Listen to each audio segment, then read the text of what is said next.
আসসালামু আলাইকুম। নিনহাজ কিচেনে আপনাদের স্বাগত জানাচ্ছি। আমি হলাম বিক্রমপুরের মেয়ে। কিছুদিন এই রেসিপি তৈরি না হলে মনে হয় কি যেন খাওয়া হচ্ছে না। বলছি খুদের ভাতের কথা।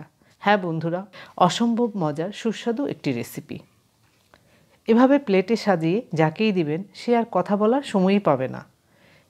আর দেখিয়েও দিচ্ছি সহজ করে। আশা করি সবার ভালো লাগবে। আমি খুদের চাল নিয়েছি 2 কাপ। এখন হাতের কাছে খুদের চাল পাওয়া যায়। যে কোনো খুদের চাল দিয়ে এই রেসিপিটি তৈরি করা যাবে। ভিজিয়ে দিলাম চালগুলো। এভাবে 1-1.5 ঘন্টার মতো ভেজানো থাকলেও সমস্যা হবে না। এবার আমি শুকনো মরিচ ভেজে নিচ্ছি 4টির মতো। 1 মিনিটের মতো হালকা করে ভেজে নিলাম। এর মধ্যে আমাদের খুদের চালও ভেজে গিয়েছে। ধুয়ে পানি ঝরিয়ে রেখেছি। এবার কিভাবে রান্না হবে দেখুন। পাত্রে দিলাম পেঁয়াজ কুচি আধা কাপ, আদা কুচি নিলাম 1 টেবিল চামচ, রসুন কুচি নিলাম 1.5 টেবিল চামচ, আর নিলাম কাঁচা পাকা মরিচ 3-4টি চিড়ে দিয়েছি। আরও নিলাম 2টি ভাজা শুকনা মরিচ, লবণ দিলাম 1 চা চামচ। এবার মরিচ গুঁড়া করে নিচ্ছি। এর মধ্যে ঘ্রাণও বের হতে শুরু করেছে, খুব সুন্দর। আবারও মিশাচ্ছি পেঁয়াজ কাঁচামরিচ দিয়ে। সব কিছু মাখানোর খুব মজার ঘ্রাণ পাওয়া যাচ্ছে। এবার দিলাম সরিষার তেল 2 টেবিল চামচের বেশি।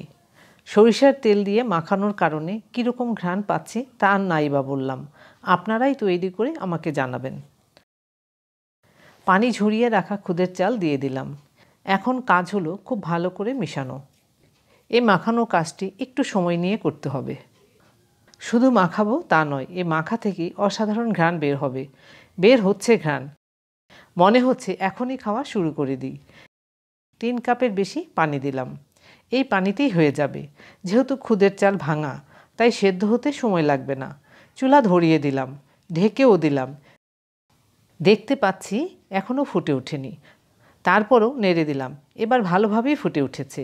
আবারও নেড়ে দিচ্ছি।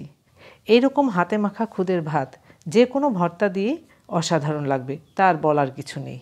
দিলাম 3টি কাঁচামরিচ, আর দিলাম শুকনো মরিচ ভাজা টুকরা করে। মাঝে অবশ্য আরেকটি শুকনো মরিচ ভেঙে দিয়েছি। আরও দিলাম ধনিয়া পাতা কুচি 2 টেবিল চামচ। খুদের ভাত 2 রকমভাবেই করা যায়। পেঁয়াজ মরিচ ভেজেও করা যায়, আবার হাতে মেখেও করা যায়। 2 রকম খুদের ভাতের টেস্ট এবং ঘ্রাণ দুটোই আলাদা হবে। সব কিছু নেড়ে মিশিয়ে দিলাম।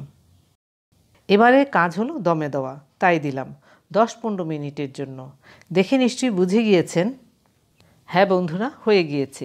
ঘ্রাণও পাচ্ছি অনেক মজার। আমাদের হাতে মাখা খুদের ভাতও তৈরি। খুদের ভাতও প্লেটে নিলাম। কি দিয়ে খাবো? কুমড়ো ফুলের বড়া নিলাম। নিচ্ছি শুটকি ভর্তা, লাউ পাতা ভর্তা, মরিচ ভর্তা, শেষে নিলাম বরবটি ভর্তা। এবার খাওয়া শুরু করা যাক। ধন্যবাদ সবাইকে আমার ভিডিওটি দেখার জন্য।